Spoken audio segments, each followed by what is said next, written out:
look at what you've got so far.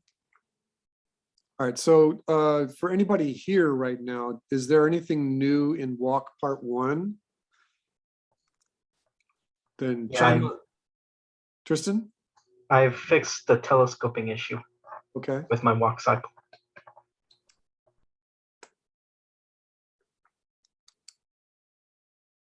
And you put it in that same folder? Correct. Good, it says you're late.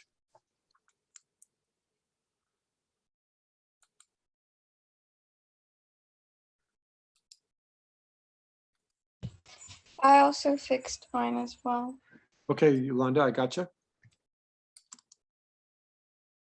Nope.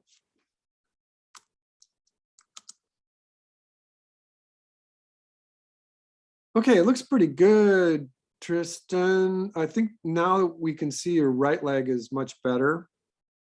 There is a little telescoping happening on your left leg, but everything else looks pretty good.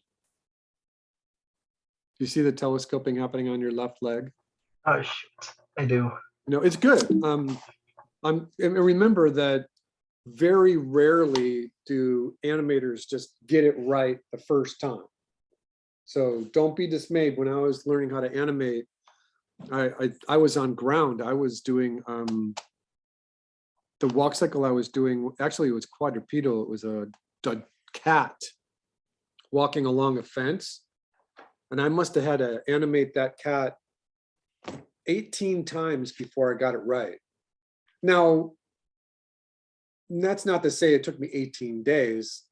I just like fixed a drawing, tested it, fixed another drawing. Oh, fixed half of it. It probably took me a solid week to do a walk cycle for a cat. But so this is good. You're happy with it? Yes, I am. Yeah, that's good. All right. So Yolanda. I submitted my new one on the walk part 1 too. I didn't see her. Who was that? Delilah. Okay.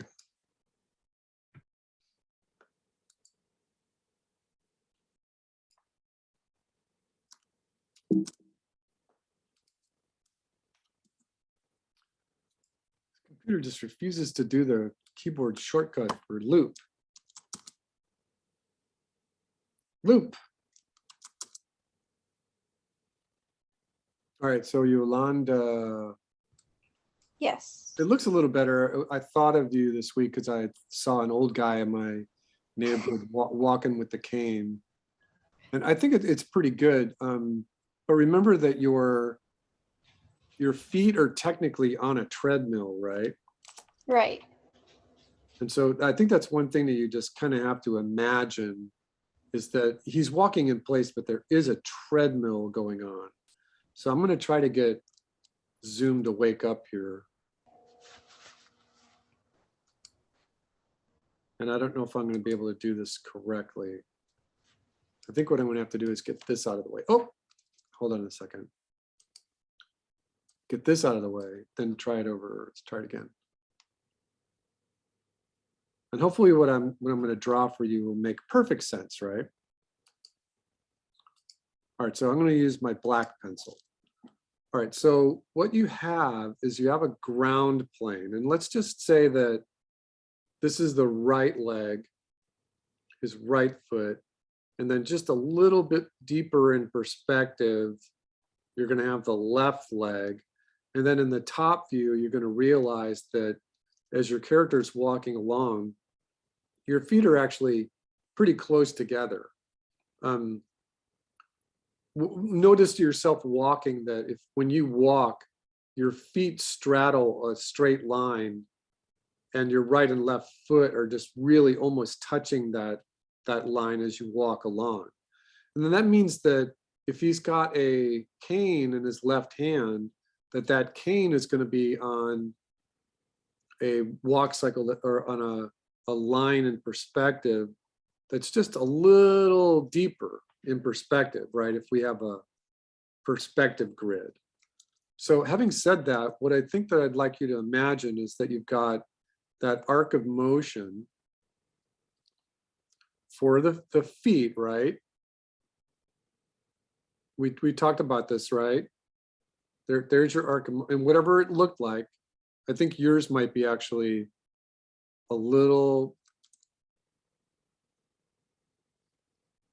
more like that. All right.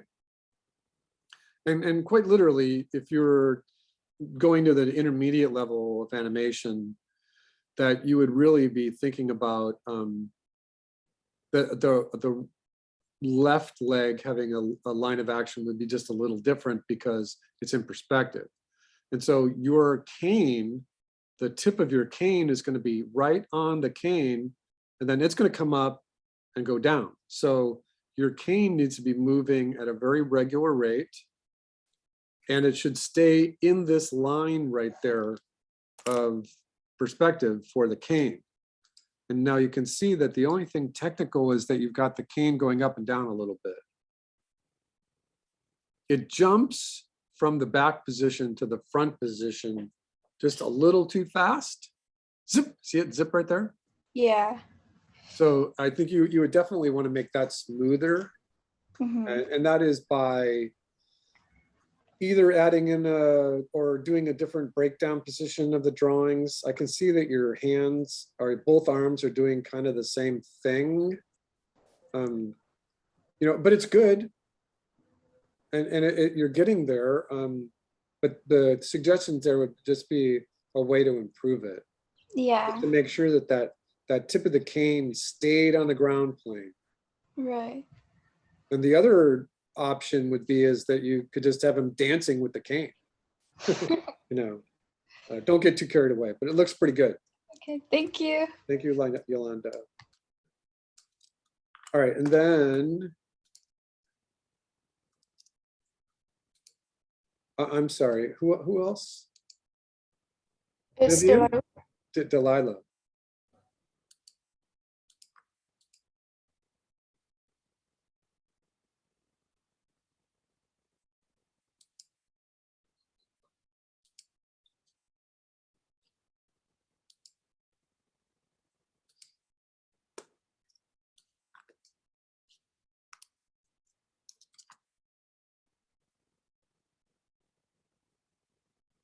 Okay, I'm looking at one piece at a time. Left foot, right foot, that's good. Head, neck, body. Okay, that looks great. Thank you. Yeah, I think that you nailed it.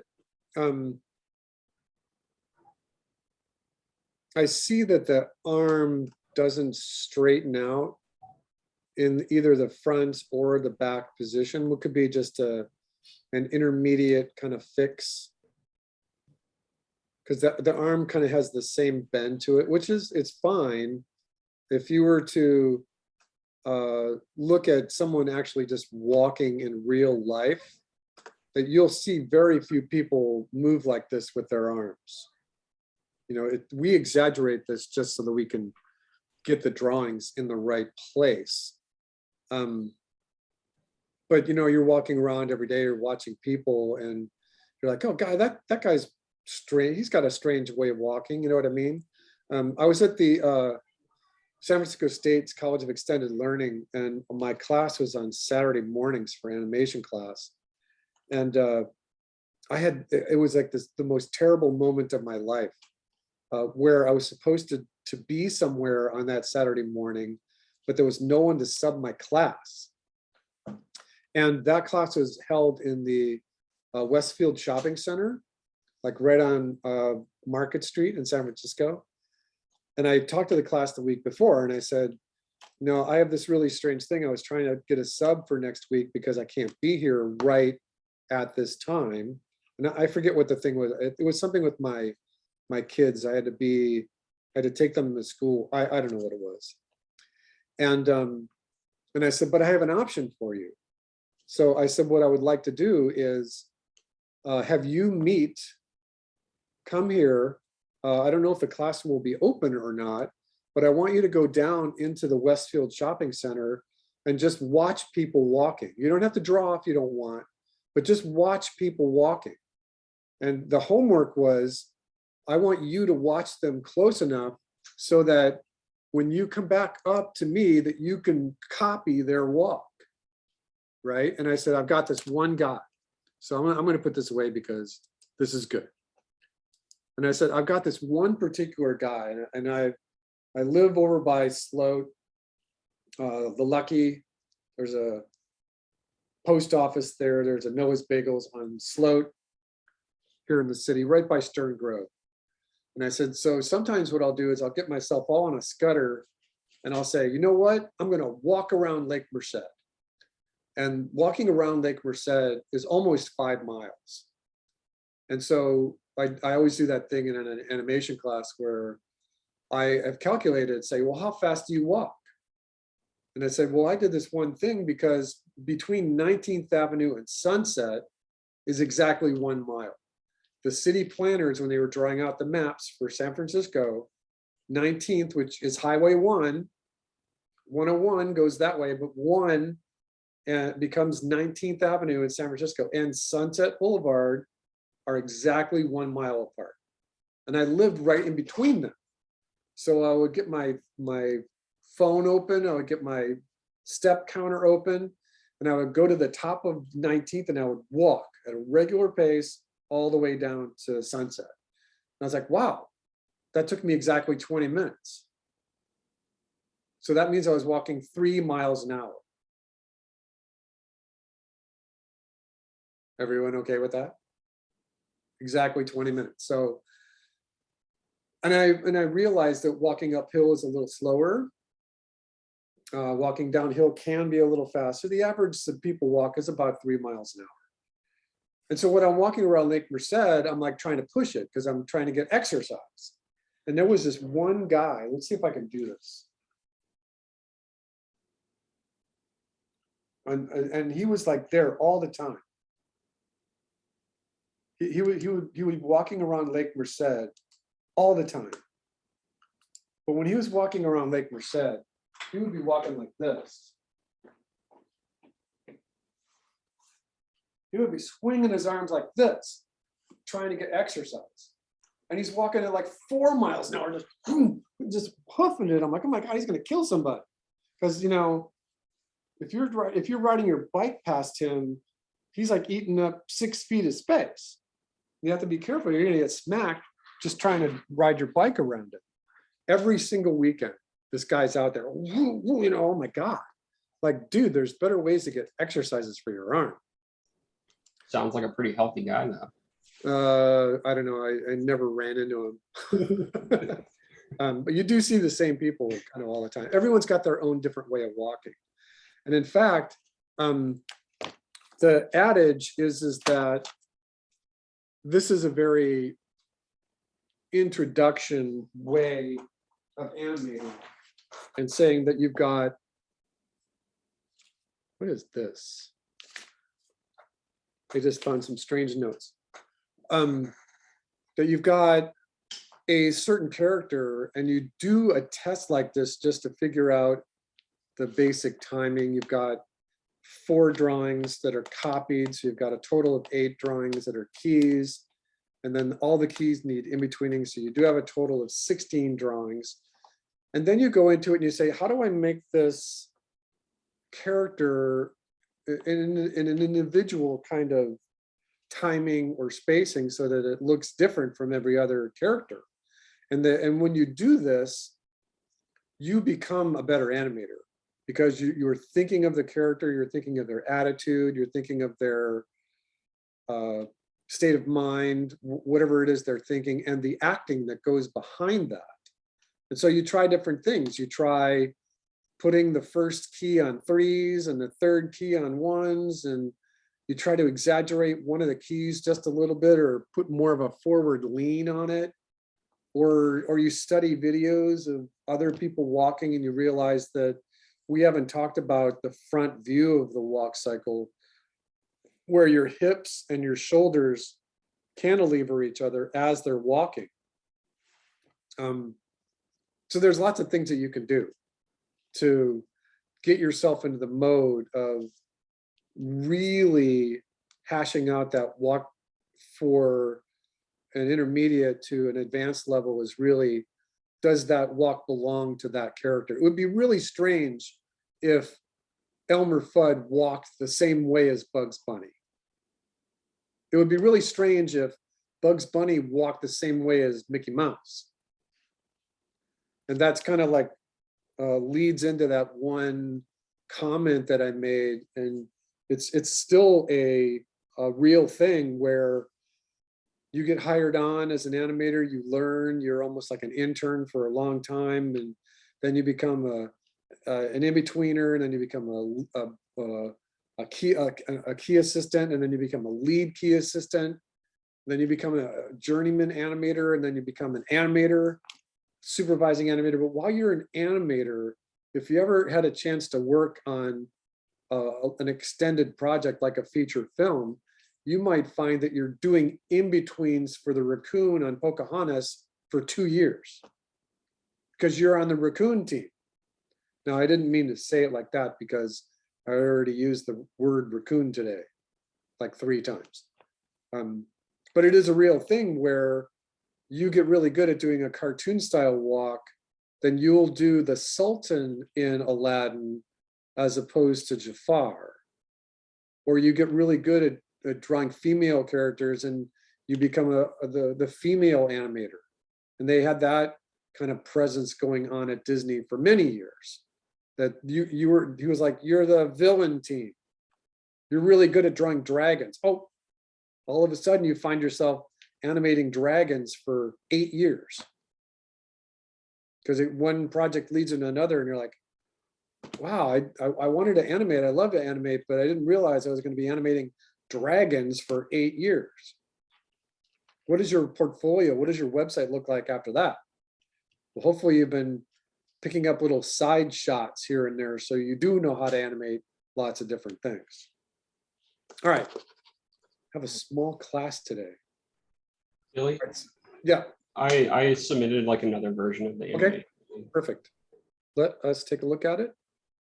Also, I just wanted to say there's this thing that stuck with me like my whole life, where it's the way one specific cartoon character walks. It's Shaggy from the original Scooby-Doo has this like really distinctive walk. It's like, so yeah, it just reminded me everything that you were just saying about style and how it be expressive through a walk cycle. And it's like, wow, that's absolutely, absolutely.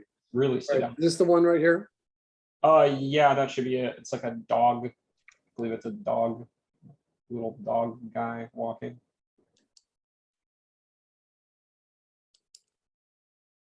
That's not the one.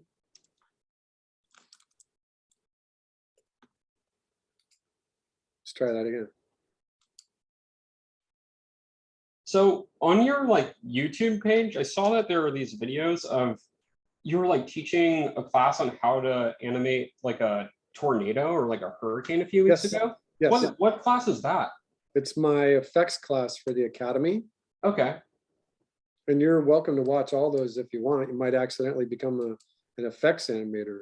I mean, it's all really useful stuff for sure. It's cool. Well, I think that there's kind of a strange realization that the Academy and Kenyatta College were having at the same time, was that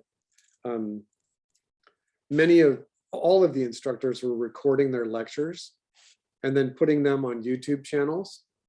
And so it was really easy for the supervisors to do like class observations, because then they could just go in and look at Billy B, and they, Paul is like, he's seen a bunch of my videos on YouTube, but what it does is allows me to go a little faster.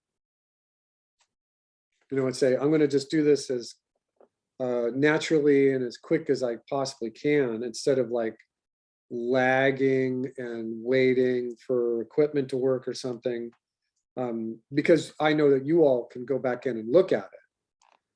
Yeah. Right? So I noticed that the Academy people who are held to more of an industry standard on things, like from day one, they barrage my videos. I'll have 15 people in the class, and I'll look at it, my YouTube channel, and someone's watched my video like 30 times.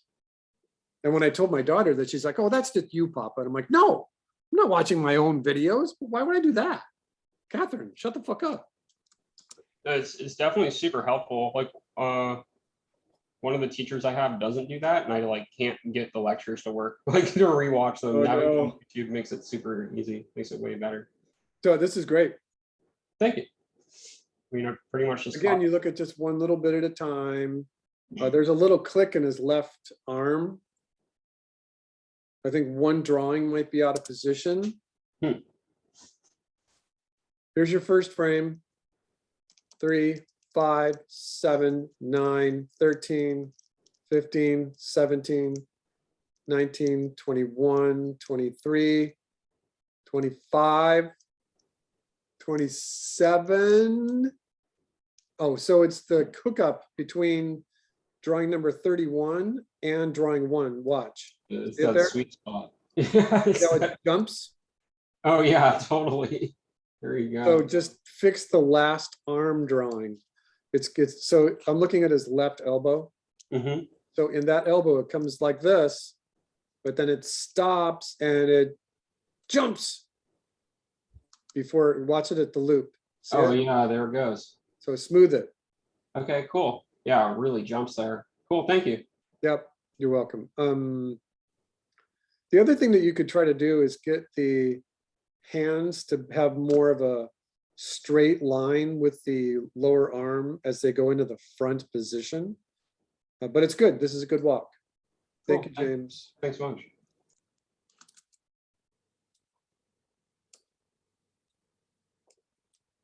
These are all the files I'm saving right here. All right. So what I would like to do is I'm going to get a drink of water. I'm going to share my screen again. And let's take a look at this. I'm going to refresh this. So is there anyone who just showed up? Magnus, Deborah, that just uploaded something new? Speak up, Victor. I put something in the redo folder earlier today. Redo folder. All right, hold on one second.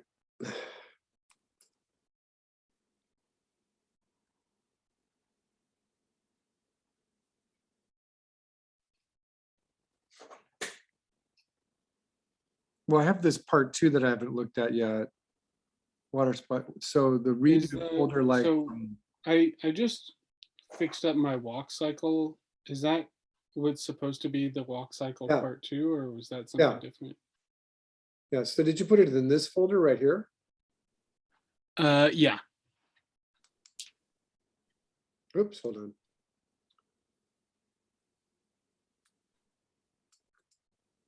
Ah, stupid thing. All of a sudden, I forgot how to use a mouse. All right, so I didn't see who was talking there. Who is that? That was me, Ryan.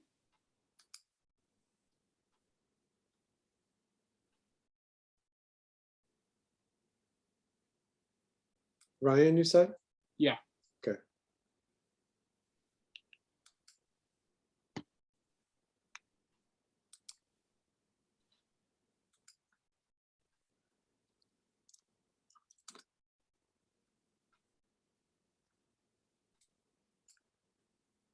Okay.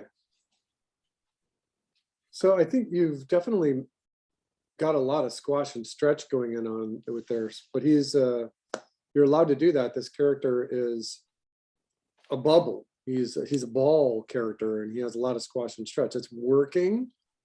I think you definitely fixed the idea of copying and pasting the head instead of trying to redraw it. So the lines aren't swimming around all over the place like crazy. It's working. Mechanically, it's working pretty well. I would say that you should probably get the left arm in there, just so it doesn't look like he's just got one arm, you know? Yeah. But it's good. I like it. Thank you. Good. All right. Wait, go back here. This way. All right. So now let us look at, oh, I went too far.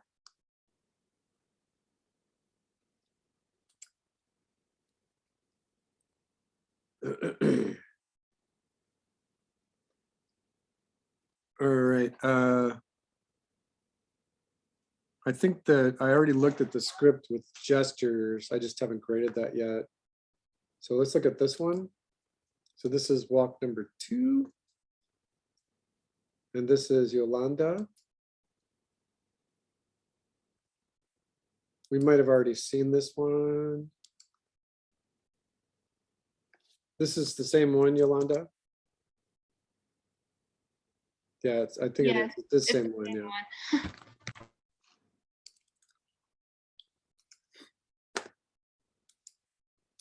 Carmen.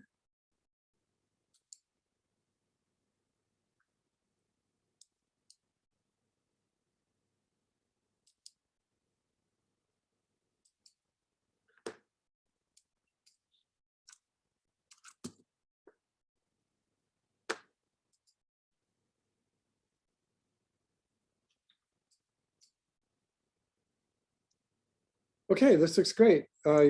Carmen, I can't remember if there was any comment about this from last week, but it looks really great. Everything's working spot on. Yeah, this looks great. Yay, Carmen, yay. All right, and I think there was one more. Magnus. Indeed.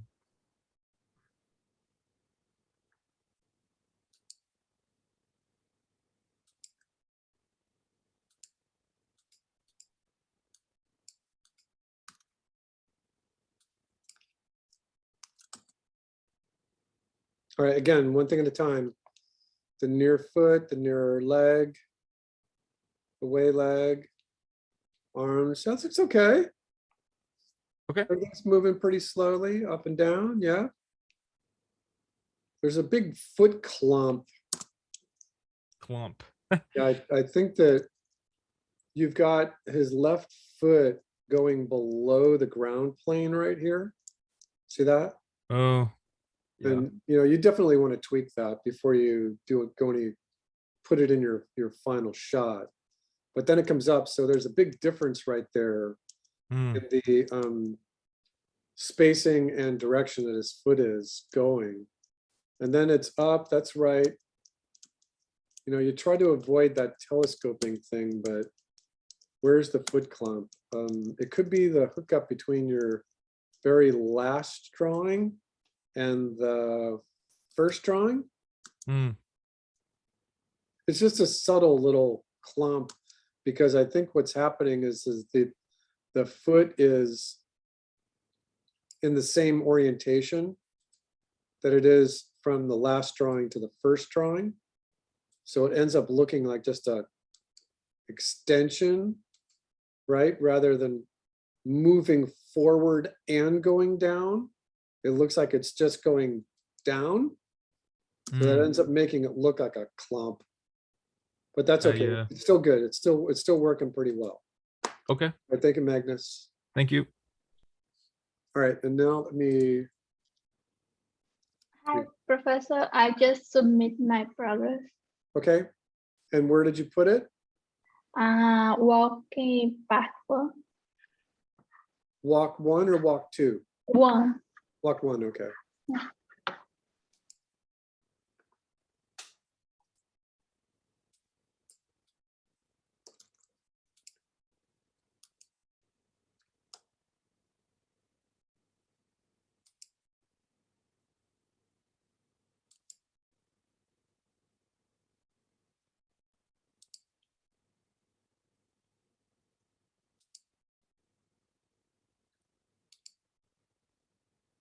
All right, Deborah.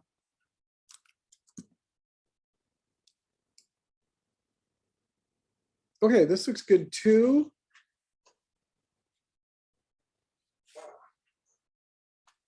I'm looking at just one part at a time, left leg, right leg, arms. It looks good. There's quite a bit of up and down motion, which is okay.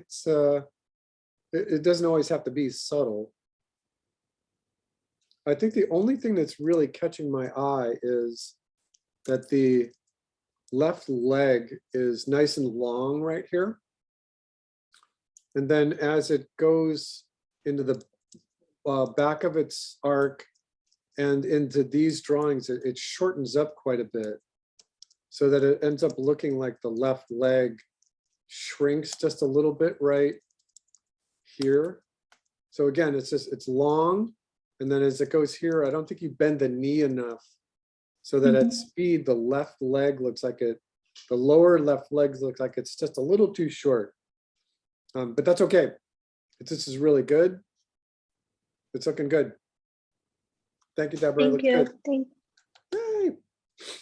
All right.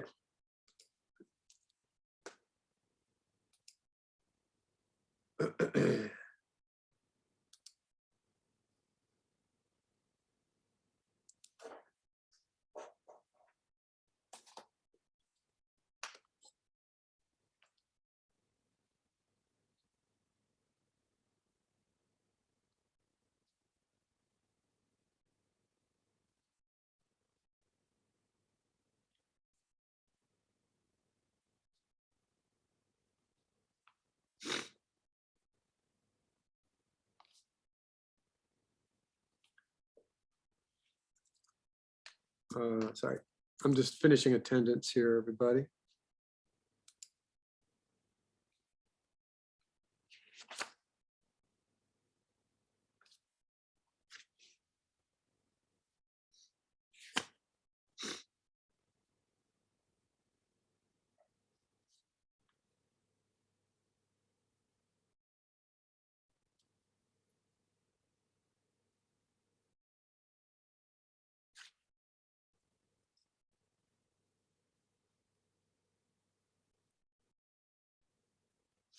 All right, so by my schedule, I have,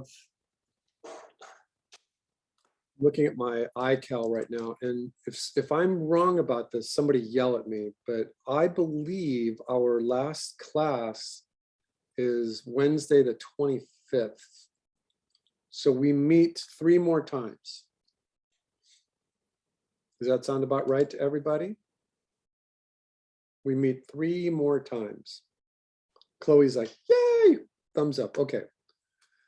So what I would like to do then is guide you into your final. And we still need to talk about doing a run cycle for our walk, run, jump, and the jump itself. In order to do that, I thought we could talk about run cycles fairly quickly. They're not as insanely scrutinized as a walk cycle. And I think the reason that I put the emphasis on the walk itself, it's just because it's industry standard. Game studios, animation studios, whoever it is, always likes to see a walk cycle. They want to know that you can handle the mechanics of it. And the stuff that we talked about and the approach that you use in drawing for that 2D walk cycle, it's pretty much the same thing in 3D. You got to get that up and down motion first. You got to get the head, neck, and body as one unit going up and down first, or everything else is going to become scrambled. And by that, I mean, you might have to redo everything unless you get that motion first. In 3D, in Maya, it's an easy fix. You could just look at your editor, your graph editor, and just, oh, I can see that the head and neck or body, I can see that they're not going up and down as much, and you can tweak your animation just from your graph editor. It's a really great way to animate. It's fast. In stop motion, you have to redo the whole shot. There's no going back and fixing things in puppets. In 2D, you can just erase and fix or what have you. But let's talk about run cycles for a second. So run cycles, just looking at them, see that there's lots of different ones. The first thing that should come to mind is that there's a forward lean. There's a bigger forward lean. And then, like, everyone should see that. There's a bigger forward lean in a run cycle than there is a walk. A walk can almost be straight up and down. I forget the athlete's name. He won Olympic gold a couple of different times. Michael Johnson, maybe? Is it a Where runner or swimmer? he was a runner, but he would actually lean backwards while he was running. It was the oddest thing, but he got it to work. And so let's take a look at this little GIF right here. So what we see here is I just, don't think you're sharing your screen. I'm not sharing the screen. So what we see is just a typical 2D run, which is pretty good. There's lots of up and down motion on the head. And I'm here to tell you that in a run cycle, you can really limit the amount of up and down motion, because that looks kind of silly, you know? It's kind of like a fast jog. But the faster you run, the less your head goes up and down. So let's see if I can find one where there's a run cycle as a GIF. So you can see there's just like a tick, tick, tick, tick, tick. So this is a good one, right? It is going up and down a little bit, but not as much as this one, right? You see that? So we look at this and we're going to study this just in terms of contact down, passing, and up, right? Contact down, passing up. But look, her head's hardly going up and down at all. The faster you run, the more energy that you put into your forward motion, the more energy you put into your legs moving and less in the up and down position. So let me get to draw. Let me get this to draw. All right, so let's just look at this. Right now I'm drawing over an animated GIF. And what I want to do is I'm just going to look at these ankle positions. You can see that there's just a couple of positions along the ground plane where the foot comes in contact and then pushes, and then it goes up. And I believe that this GIF only has 8 drawings in it, or yeah, it just has 8 drawings in it. So look at the position of this ankle here. So this is quite a bit different than what we saw with the walk cycle. So then, because the leg has to come back under the body, it's going to have this kind of arc to it. All right, see it there? All right, so that's one way of analyzing the run. Is that our walk cycle, the arc looked very much like this. But in a run cycle, the rear position of the foot goes up quite a bit more. All right, so let's come back out of this. We're going to study this just for a moment. All right, let's take a look at this guy and we'll get zoom to draw again.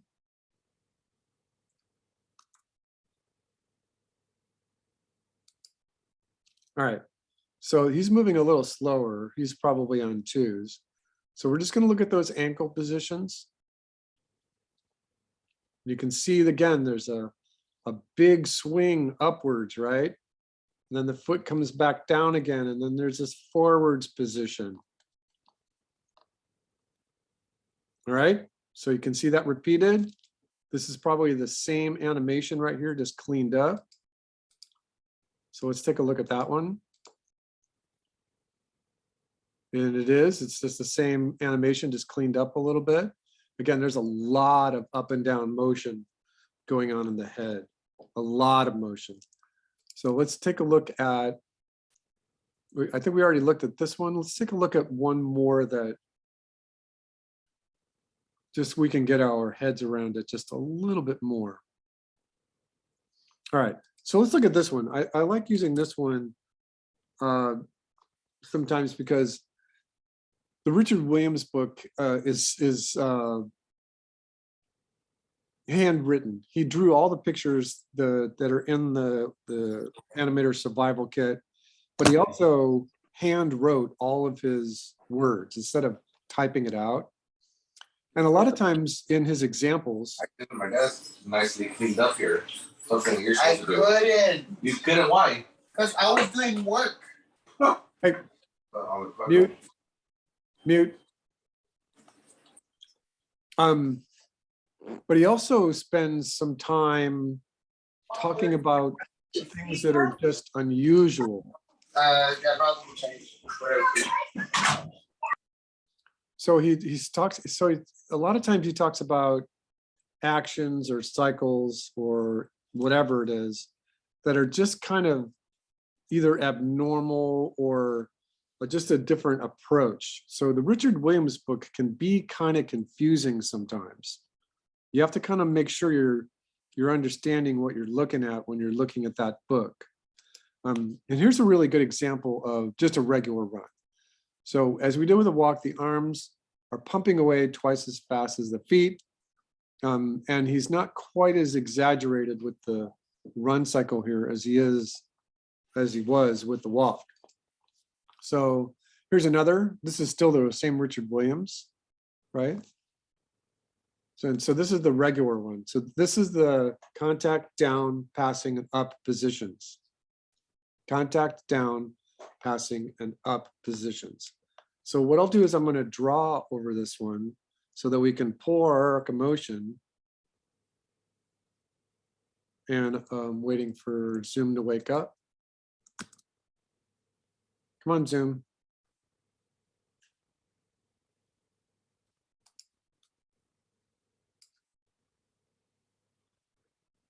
If I had all those minutes back of waiting Zoom to behave itself.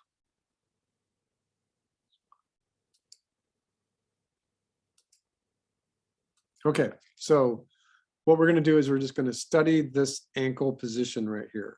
And again, this ankle position has to go along the ground plane, and then it's going to shoot up behind the character. The next key, it's coming down again already, and it's passing underneath. And we're just looking at the ankle position. Now it's coming up and reaching forward. So this is kind of the shape of our arc right here. All right, and now we can do this with another cycle. If we had one sitting here, you know, this one,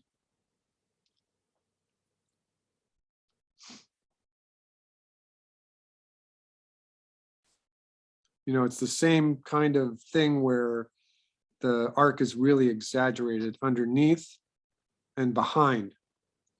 But we're looking at the ankle positions as opposed to the toe, just following. And so I'm looking at this position and then this position following underneath, and then this position right here, coming forwards and coming back into its key position. All right, so as long as we understand what that arc right there looks like, what we're going to get our walk cycle pretty much straight out of the box. All right, so let me open up Rough Animator.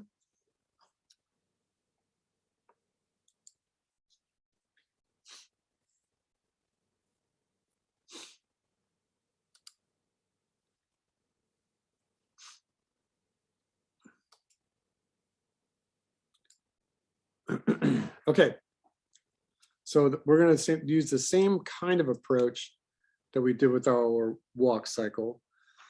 We're going to use on our background, we can say we're going to just give ourselves a horizon back there.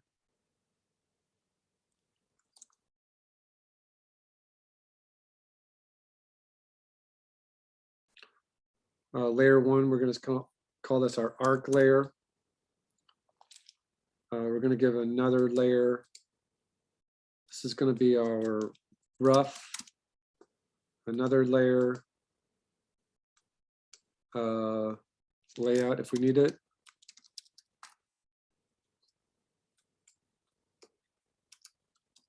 Okay, So on the rough layer, what we're gonna do is we're gonna borrow one of these. I think the Richard Williams is a little strange. I think that if we did this one, the legs are really long and telescoping. You know, I might use one that's more like this, I guess. It looks like the up and down motion isn't quite as elaborate. So this is a pretty good one. It's strange because it looks like Richard Williams, but it's written in French. Here's an example of Richard Williams showing you different ways or a way not to do it. It's like he's jogging, but this is really strange. It's a lot more cartoony. If we look at the drawing positions here, look at the down, this contact position right here. You can see the bottom of his foot. And then it goes to the forwards position. So this is really cartoony. The Richard Williams book is great, but you really have to know what you're looking at before you start using them as an animation example. So let's use this one. And let's just get our little guy drawn on the rough layer here. We're just gonna use a rough color. Again, I'm just gonna always do this about saying these marks in the corner remind you to stay away from action safe and title safe areas. You put a little dot in the very center of your screen. You get 2 dots where the cinematic thirds are, just so that you know the composition. Your horizon is here, the ground plane should be somewhere down here. So that means if we've got a 1-point perspective, there is a grid down here. Let's look at our characters. Let's start to draw our character. Let's have a head and put his line of action so that there's a larger forward lean on it. You can see that this guy's got a lean like this. This guy's lean is like almost 45 degrees. So we're just going to use this as a forward lean. Neck. Again, with the study of the body shapes I asked you to do with the gestures. So now we're just going to kind of look at this and go, okay. And we're going to see what our contact position looks like. So I'm not really crazy about this contact position here. I think I want to stretch mine a little bit so that the contact position is just a little bit more out in front of him. Again, I'm coming off the butt and the front, and I'm just gonna look and see that this leg is bent and this leg, these legs are really straight. I'm looking at these examples. I think it's fine. Even in this sketch right here, the leg is a lot more straight. Even in this one, the leg is a lot more straight. So let's borrow the straight and the foot. This is the right foot. So that puts our ground plane right about there. And what does the contact position look for the away leg? Comes again, it comes off the butt and is bent in almost every example. You can see that in the contact position, the leg is in the upper position here.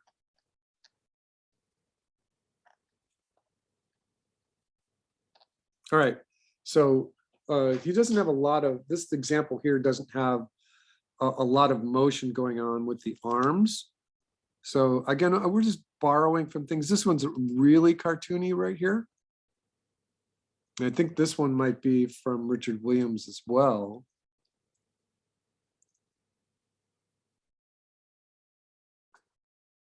And we can just use this one to start with here.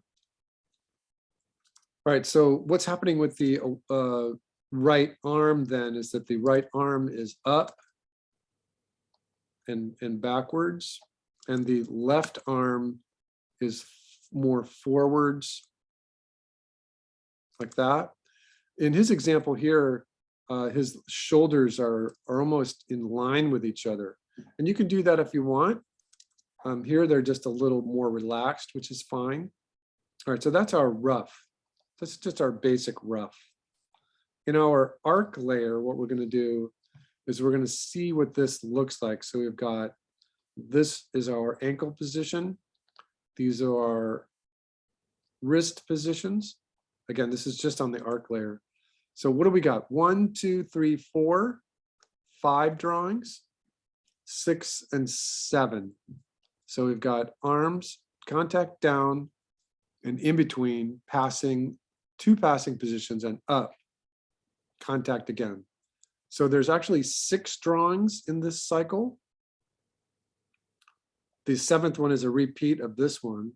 So that means that there's 6 drawings, a total of 12 drawings. Instead of 16, we have 12 drawings. So we're going to look at this and say, well, the legs definitely have to move along the ground plane and then get up, right? So look at this forward leg going up into this position here. It can't do anything else except animate up into it. And then look what it happens when it goes out here. So underneath this one, his leg is almost as high. So this like position here, he's got 2 frames here where the character has both feet up in the air, right? And now you can study that. You can see in the other examples, there are 2 drawings where the character, both legs are off the feet, or both legs are off the ground. All right, so what we're going to do is we're going to say, okay, so this is not the forwards extreme here. The leg definitely has to come forwards and then up in the air.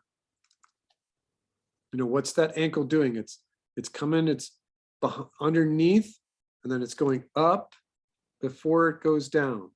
So our arc is going to look something like this. All right, so now the next thing we'll do is we'll just plot out our positions. So this is frame number 1. And we've got our chart that we're going to do.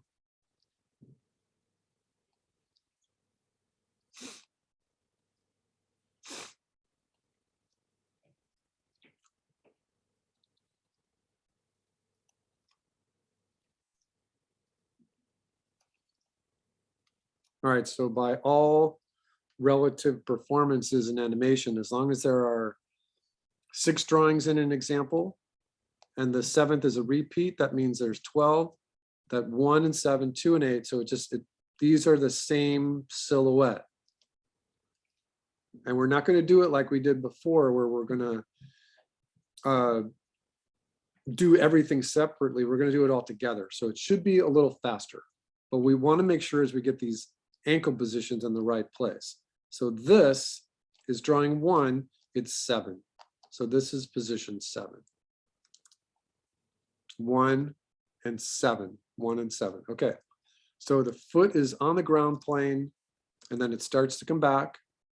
And so look at this, make sure that the foot is like right under the neck right here. And then in the next one, it's a bit behind it. So let's increase that one just a little bit to right here. And then it continues backwards to about right here. And then it comes up a little bit in this drawing. And now it reaches this position, but we only got 1, 2, 3, 4, 5. And then it starts to come down, right? So it reaches this position here in 5, and then it starts to come down again for the next 2 drawings. So let's concentrate. 1, 2, 3, 4, 5, 6 positions. These 2 spacings here should be the same. He's running on a treadmill. 2, 3, and we could alter this one just a little bit. 4. So we're going to say this is 5, 6,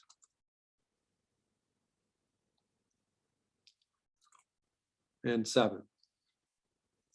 All right, so we have to, I think we have to renegotiate something. Let me Z back out of this just a little bit. All right, something's not right. I'm missing something. I must not have had any tea or caffeine today. I'm missing. Let me do this again. 1, 2, 3, 4,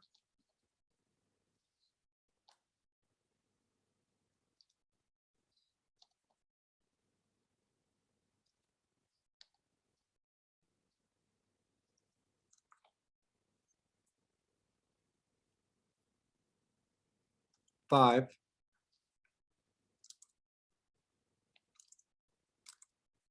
1, 2, 3, 4, and 5 is up. 1, 2, 3, 4, 5 is up. 6 and 7. So this is kind of what we talked about last week about places where parts of a character are moving faster or slower.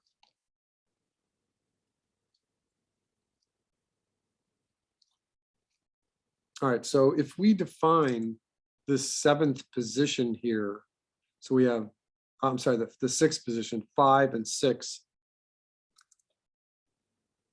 then we want to make sure that we get this part of the arc in here. So now what I'm going to do is I'm going to look, so I've been looking at the white leg here for my timing. So now let's look and see what the rest of it looks like.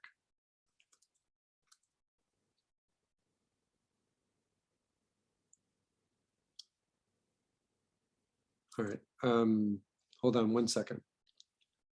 I just noticed that I'm doing something wrong.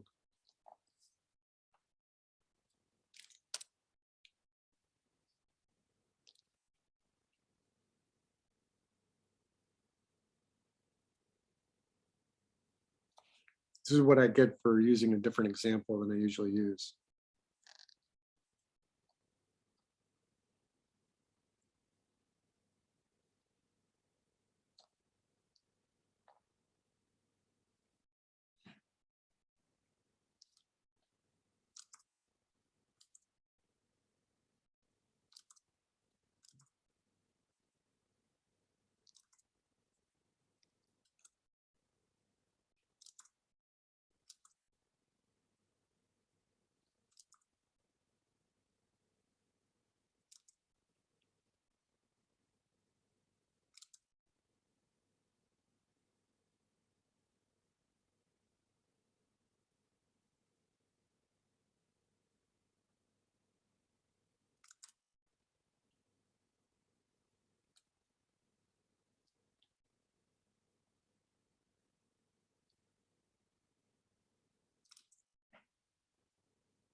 Okay, so what I've done is I've just made sure that, and I'm going to just draw in Zoom here for a second.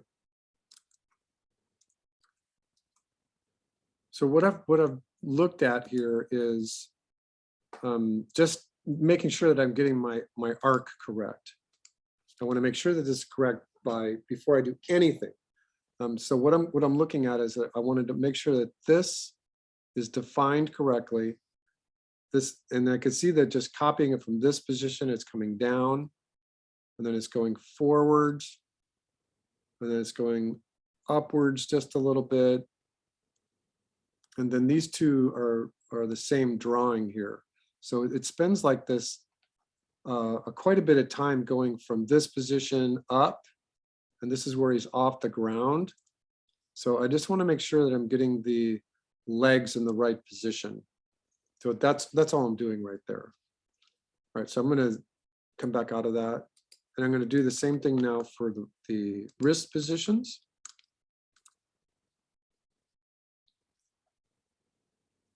All right, so the wrist, it's just swinging forward, so it should be fairly straight ahead. that that's my arc for the wrist.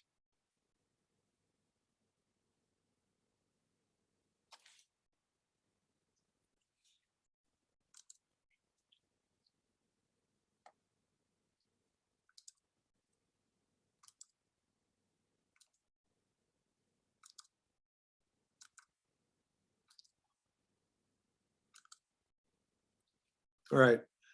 So I think that what we got here is the understanding that in this example, the right arm is behind the character. In the example here, the left arm is in front, and this arc looks okay. This arc looks okay. All right, so what we're going to do then is we're just going to leave that arc layer there.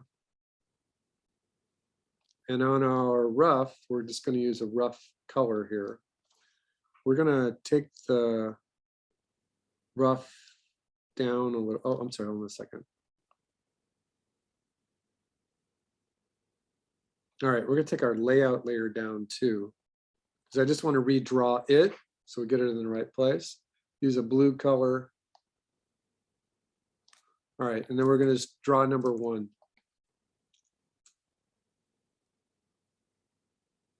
Head, neck, body. And like I said, we're just going to look at our example. Where are the arm parts? Where are the leg parts? We're just going to draw the whole drawing here.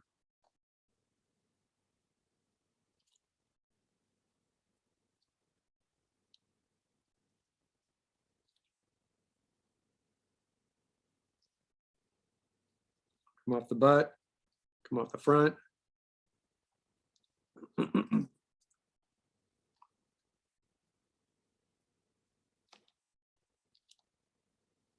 Keep the feet the same size. Feet are actually pretty big.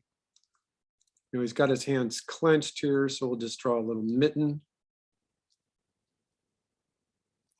Like I suggested to you all last week, the week before, don't color in the away leg. It's a really strange thing to do. Just don't. It's good for an animation text where he's trying to make a point about what's in front and what's behind. And now I can't get it to go backwards. Hold on a second.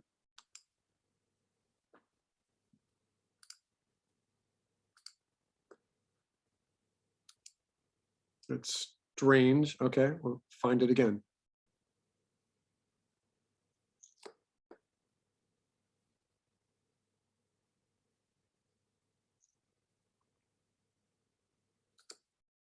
All right, so now what we're going to do is we're just going to put a couple of marks in there. This is the away leg.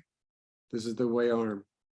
All right, so now we're going to do on our arc layer with a red color is we're just going to identify, you know, where the chin, where the top of the head is. Just the top of the head. And what we can do is we can take a look at this, you know, from either this one, you know, this one's got a lot of up and down motion at the Preston Blair. Has this fast run here, you can see that there's hardly any motion at all. Let's go back to our Richard Williams. So yeah, I believe it was this one, that there is up and down motion in the head. Let's just see if we can get back to the one we were at, because it was a bigger image of it.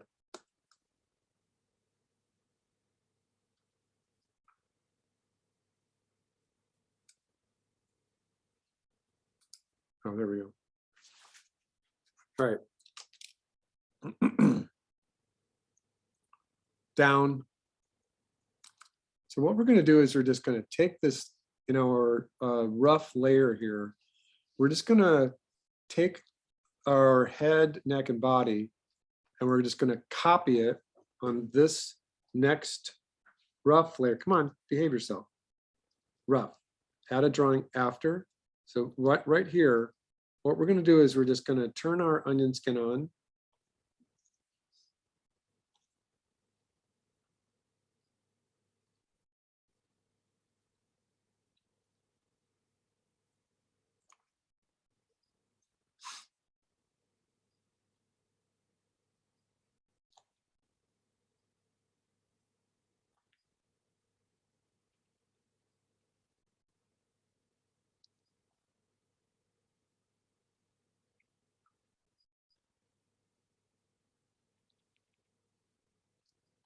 There we go. Okay.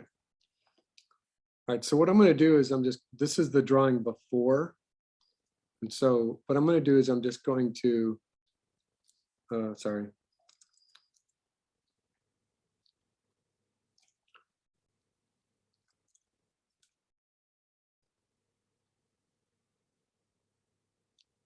Head, neck, and body. And we're just going to use our example, and we're just going to paste this head, neck, and body just right where it should be. So I'm going to copy it.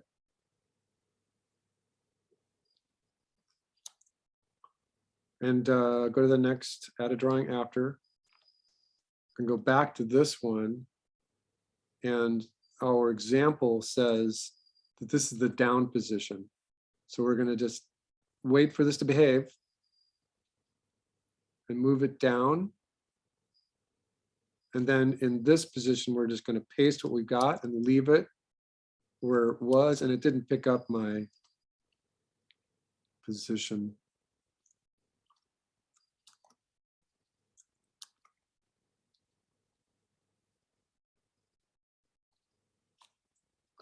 Oh, you know what? Sometimes I hate rough animator.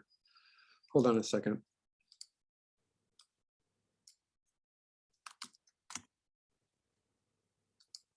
You have to like force it to behave. All right, so what I've got is I'm on this frame.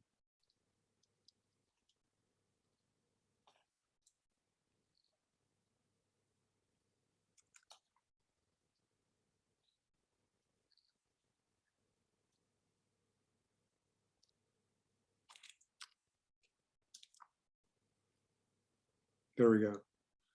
So and I'm going to put it, the third drawing, I'm going to put it right back where the first one was.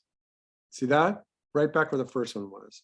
Next drawing, I'm going to paste it and I'm going to move it upwards. So it's just moving up right there. That's the fourth drawing. And the fifth drawing, it's going to stay kind of where it is right there. So I'm not going to copy it, but I'm just going to, God damn it, hold on a second.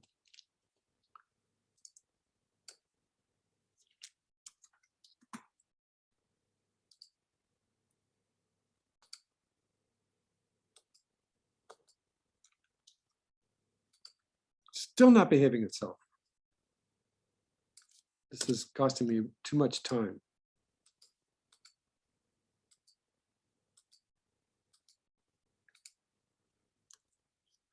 All right, so this one is going to be in the same upper position here. Okay, so that is drawing 4. Oh, I'm sorry, 4 should be up a little. Let's just make sure because Toon Boom or Rough Animator is messing with me. So that's our first drawing. And it's still not behaving.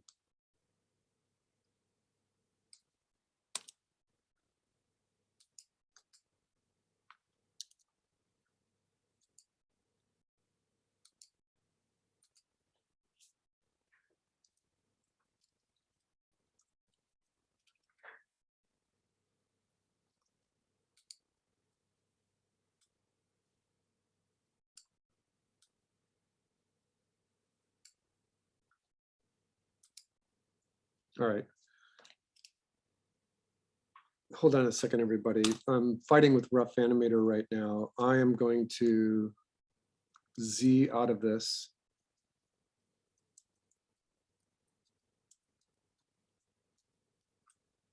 All right.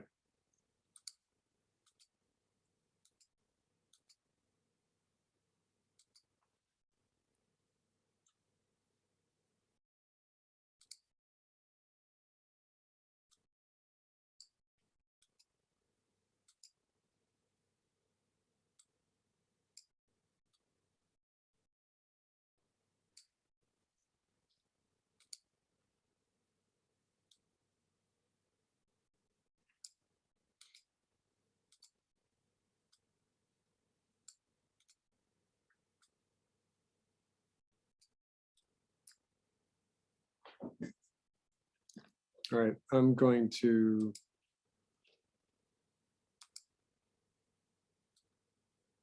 redo this layer. It's got too many problems with this rough layer right here. So I'm gonna take this out. And I believe I'm gonna take that one's already out. Okay, so I have no drawing. And it's because it's misbehaving. All right, so I've got my rough back there. I'm just gonna redo this. And again, the reason why I'm frustrated with this is because I'm wanting to copy on the stage, and Rough Animator keeps thinking that I want to copy and paste the words. And it's frustrating me. So I'm just going to take this head, neck, and body. I'm going to copy it. That happens to me too, by the way. It sucks. It's like, it's really, really confusing. Do you have a Mac or a PC? I use PC. Yeah, so it's got to be something with the app itself. Yeah. All right, so now I'm going to see if there's anything. I don't think there's anything here. I'm just going to paste this. And that is behaving itself. What I don't have is I don't have my arc. So I'm going to take my background layer and take my arc layer out to, we need 12 frames. So this one, and so, oh, you know what's missing from our arc layer is that little mark. So let me put this mark back in there. All right, this layer, we want to take this from our example, it's the down position. So we're just going to move it down just a little bit. This position here, we're going to paste it. And it looked like it's behaving itself, except that it looks like it's in the wrong position. So let me paste it again. Oh, no, it's okay. All right, so now from our example, the fourth drawing is up. So I'm going to move this one up just an equal amount. And we're going to next drawing here. And the next one's floating. So we can just paste this one and move it down just a little bit. And then afterwards, this is drawing 6. So it's starting to come back down. So the float is almost coming back down to the contact position. So here, we're just going to really move it right like that. There's not a lot of movement right there. So that's frame 6. And adding a drawing here, we should just be able to copy and leave this one alone, add a drawing afterwards, paste this one, move it down just a little bit. Afterwards, paste it, move this one up just a little bit. Afterwards, paste it, move it up just a little bit less.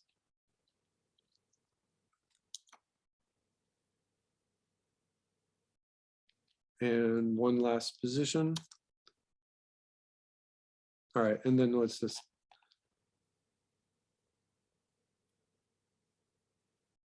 All right, so again, following just from the example I've got here, we run once. You know, runs are fast.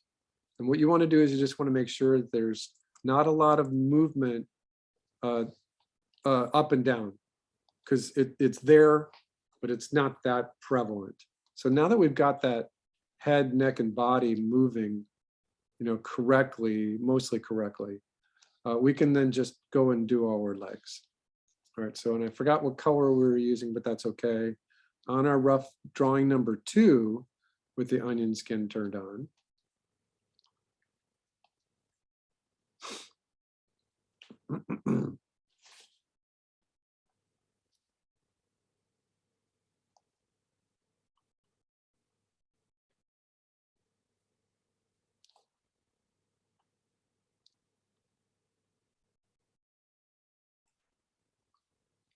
Oh, sorry.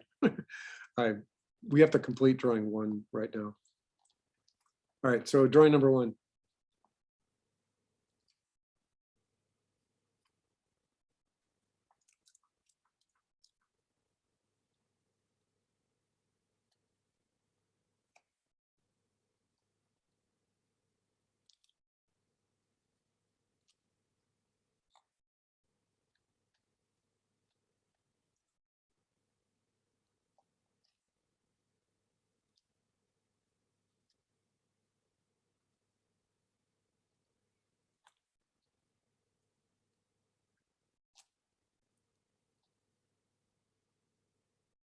All right, there we go. Okay.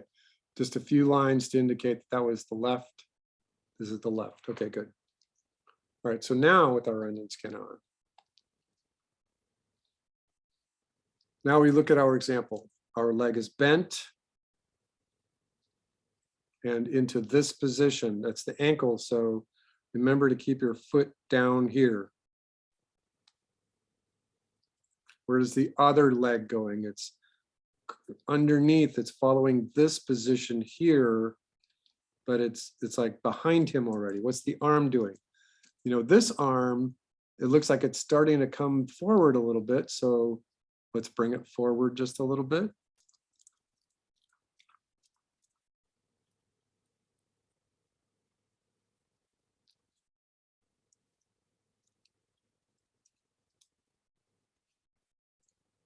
Again, just a couple little marks. And this leg or this arm is starting to come back towards the body a little bit. All right, third drawing. Now the leg is behind. It's the leg is still bent.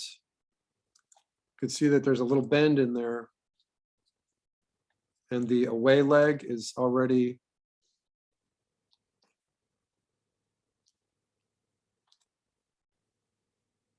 let me make sure this is correct. All right, so just from this, the third drawing here, the come off the butt, bring this leg here. In the third drawing, the arm is starting to come forward still. This arm is coming down. All right, in the fourth drawing, the leg is behind it. So the foot is bent. Keep that leg bent. In the fourth drawing, the leg is already up in the air. Oops, no, my hand was thinking right there.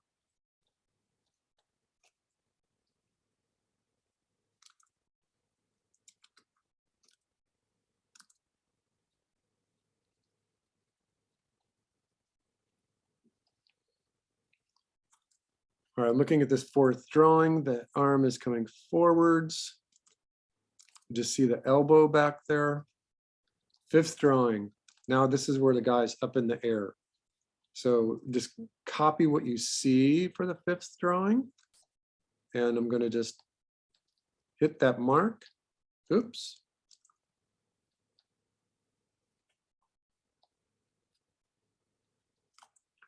So this is like the floaty position, right? His arms are forward.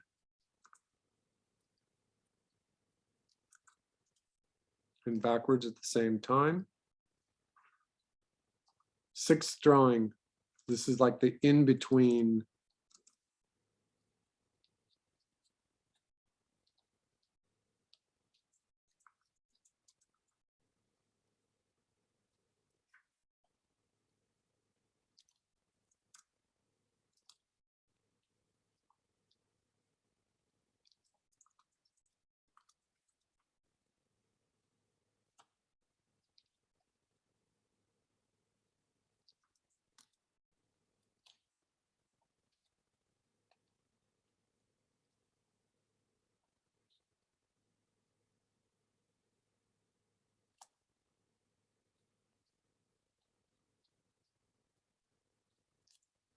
All right, so then this 7 drawing should be very much similar to drawing number 1.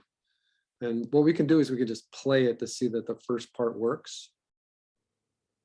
And it looks like it's working. So let's use the same thing that we did with our walk cycle. We're just going to test this. So from drawing position number 1, right? I'm just going to see if it's working really quickly. I'm going to take everything on drawing 1, copy it, go to drawing 7, paste it. And Rough Animator is doing that same thing again. Damn it, hold on a second. Why is it, that's strange. Why is it doing that?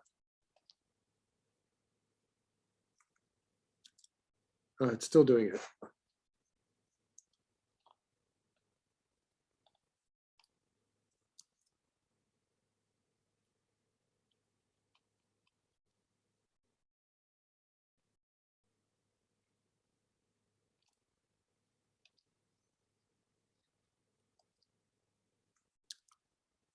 Drawing number 2, copy it.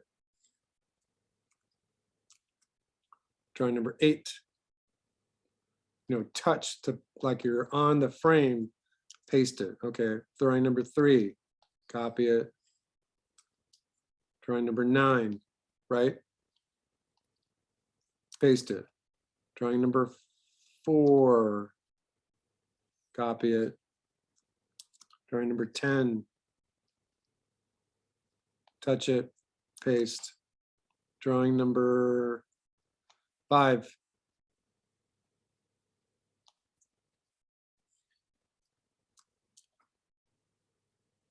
$11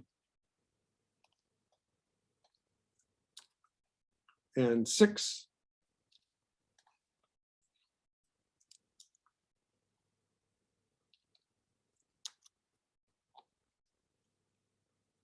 All right, so he's running really fast. We only did 6 drawings. It's working. You're just following this example from the Richard Williams book. It's running really fast. And this timing right here is about right. But let's play with the timing just for a little bit. Let's say we're going to add 4 frames to this out to 16. And these frames here where the character's up in the air, let's take these and put them on 2s. So this one, where it's up in the air, put this on 2s. Again, on the other side, they're up on 2s and up on 2s. So now it's a total of 15 frames. Let's see what that looks like. I think it's looking better. I don't like that little fast stagger in there. So let's take this out to 24 frames and put everything on 2s just to see what it looks like on 2s.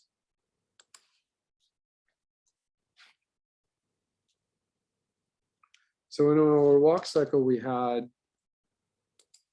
16 drawings on 2s for a total of 32 frames. And here we've got a total of 12 drawings on 2s for 24 frames. So it's faster. And I think that this will probably be a good run. All right, so I like this timing. So even though these say 1, 2, 3, 4, 5, 6, these are just drawing numbers. And it's good to try things and figure out how to manipulate them so that you've got basically 6 drawings copied to a total of 12 on 2s for 24 frames. So that's 1 second that takes for the foot to go from the forwards position to the backwards position. And I think that's an okay run. So if we just go here, and I'm going to turn my onion skin off, and I'm just going to look at the drawings and I'm just playing them.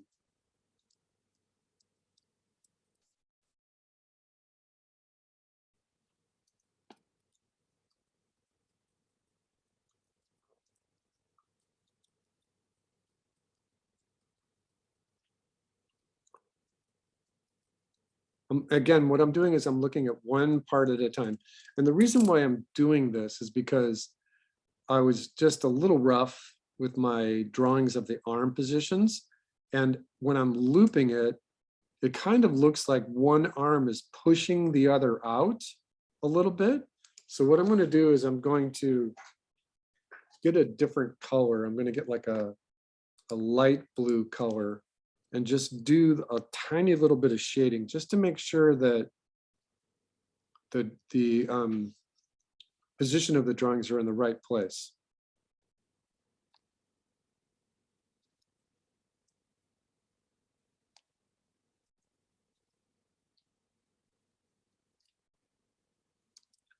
So we won't be really looking for the little blue color that I'm drawing. I'm just going to be feeling it.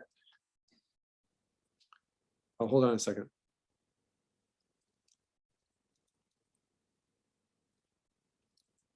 Yeah, I think this is part of the problem, was that this has to be fixed because this is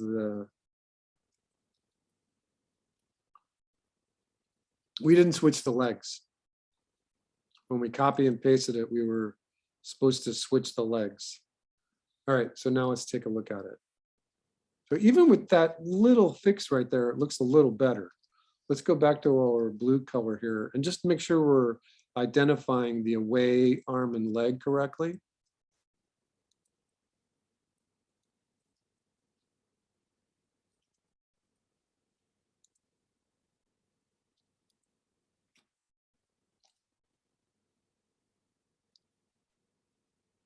No, something's wrong.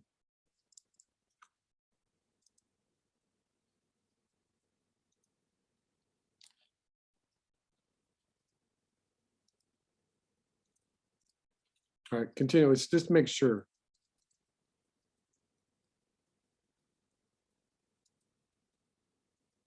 All right. So I think the best way to go about this is just the way I had done it. I'm sorry about the rough animator misbehaving here. But you've got a total of 6 keyframes copied for 12 frames, total of 12 drawings on 2s makes a pretty good run. Again, I'm using this run cycle right here. So I'll post this in the classroom just so that you all have a relative same place to look at.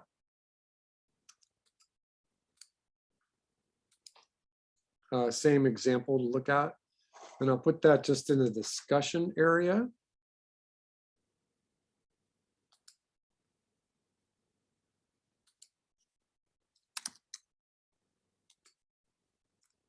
Again, that's just a link, but I'm going to link it.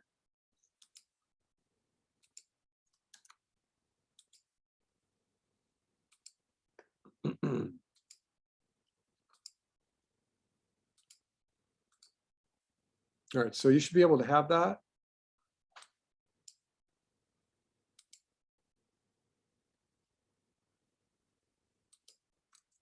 All right, so now what I want to do is I want to talk about something just a little different. Well, actually what I'll do is let me get a drink of lemonade. So just take 5, everybody.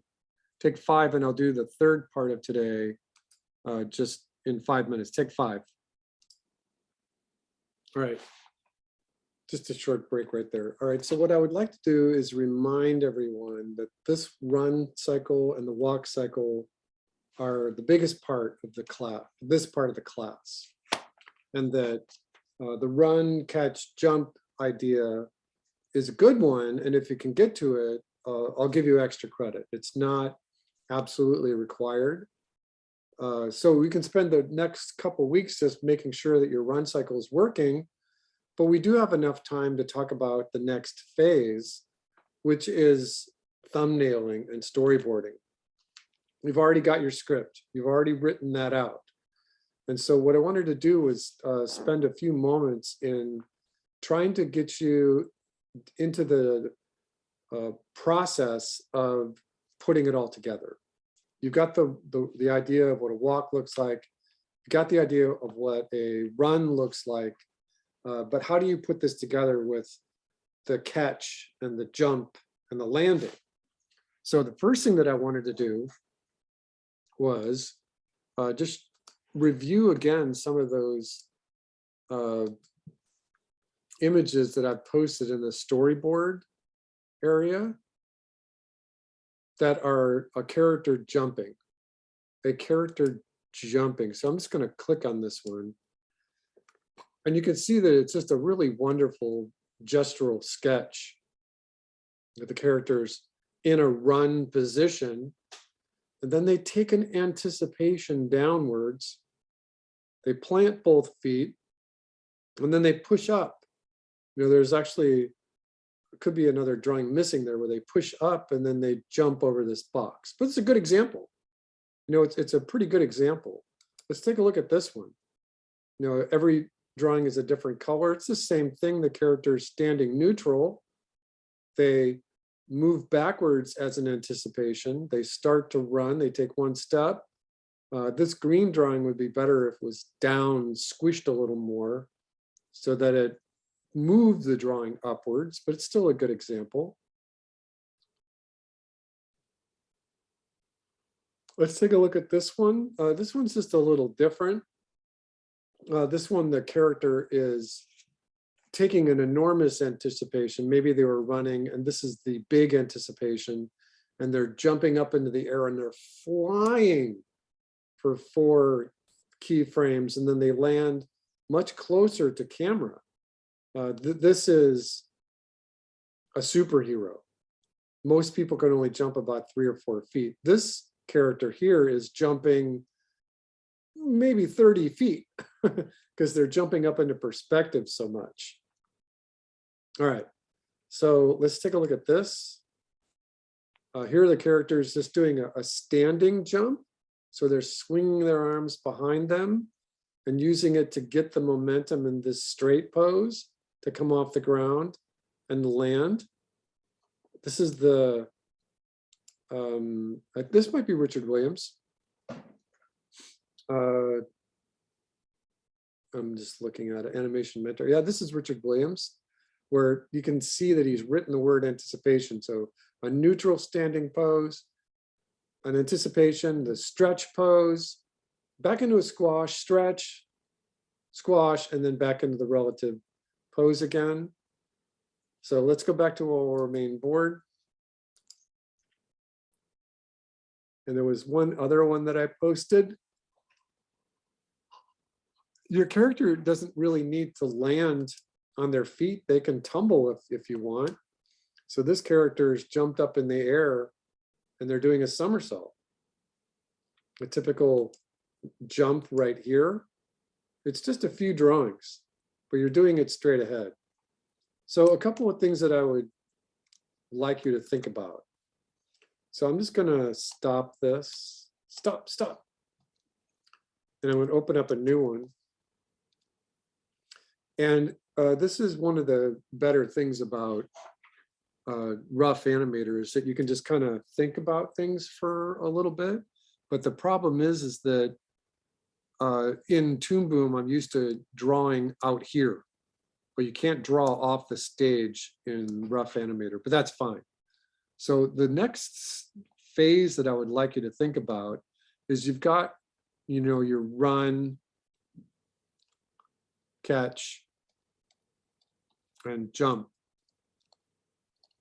or whatever it was. Let me redo that. Run, jump, catch.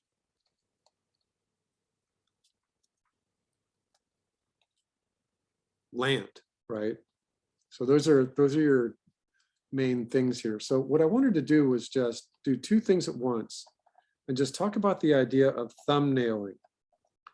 And what I'm doing is I'm just drawing a very light box that represents the entire screen, very lightly, because I want you to not color in this box. So here you've got that verb run, or wherever you wanted to stalk. Maybe you were doing walk, run, jump, catch, land.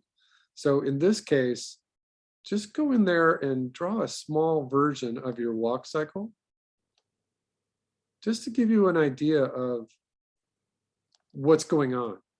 And here you can say, oh, in order to go from this walking position into the running position, they're going to need to transition. For you, you can just cut. You can just say, I'm going to do my walk cycle and make a note for yourself. This is the walk. And in the timeline, once you get the walk equals 32 frames. And as long as we're talking about putting this together, then say in the timeline down here, I'm going to copy and paste my walk cycle 4 times. So this is 4 times that the walk cycle. Now you can cut. You can just say, I'm going to go straight into the run. And so the run is just going to be that same position, but he's going to be in the running position. So in your thumbnail, you're just going to say, this is my run.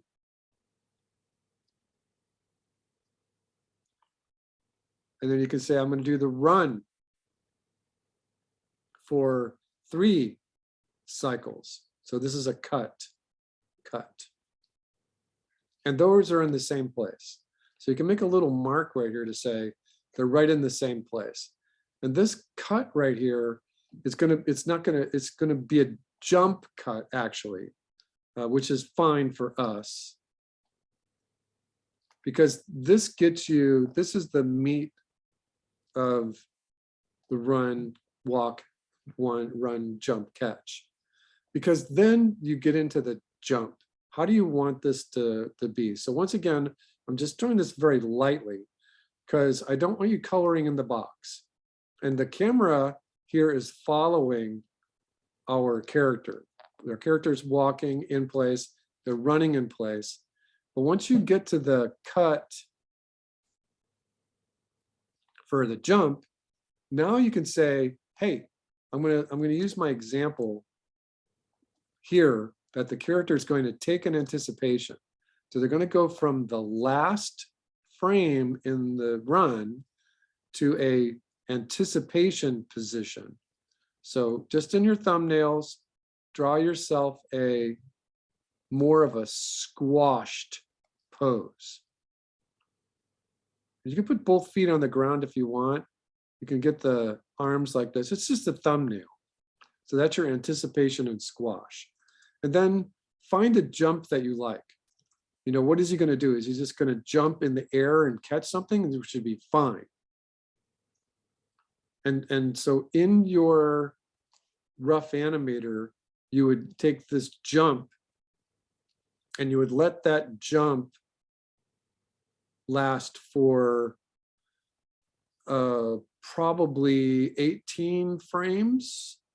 So this is 18 frames before he catches it. So that's way less than a second.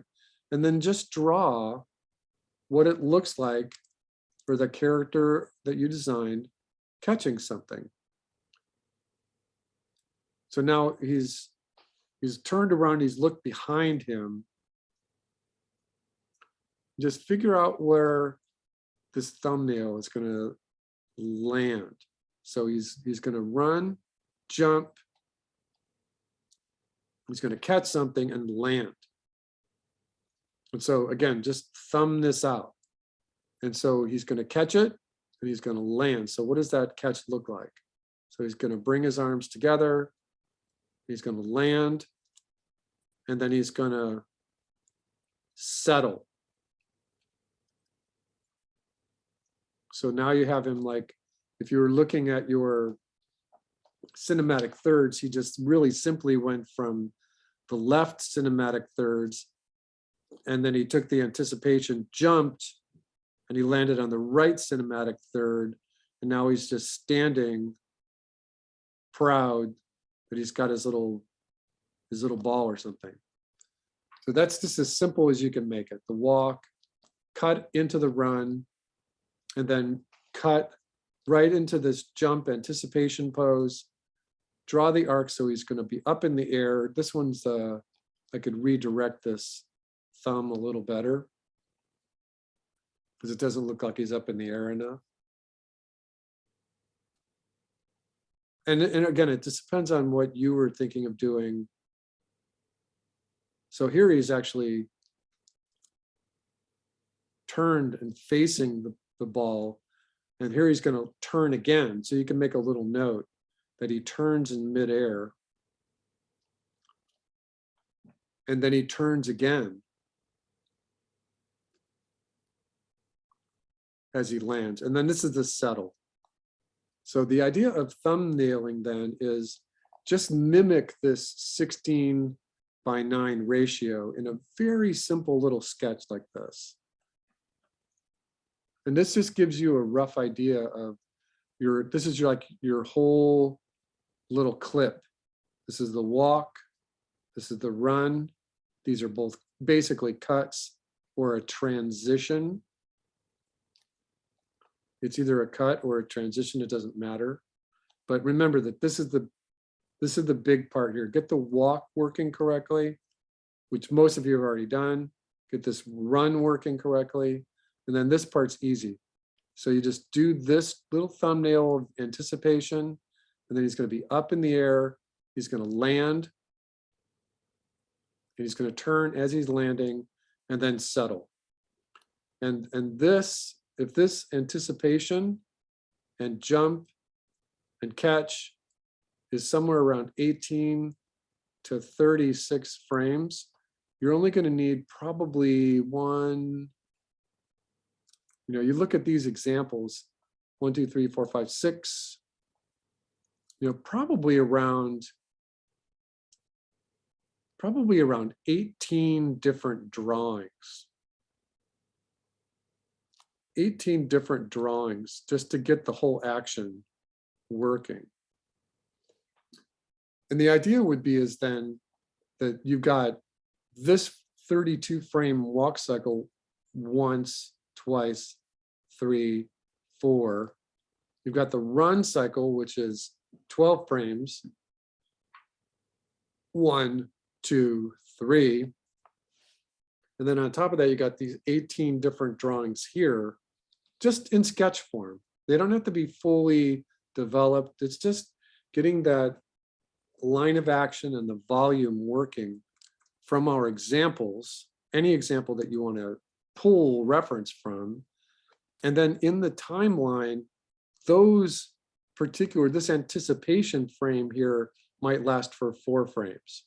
And then you might have another drawing that lasts for 4 frames, like an in-between.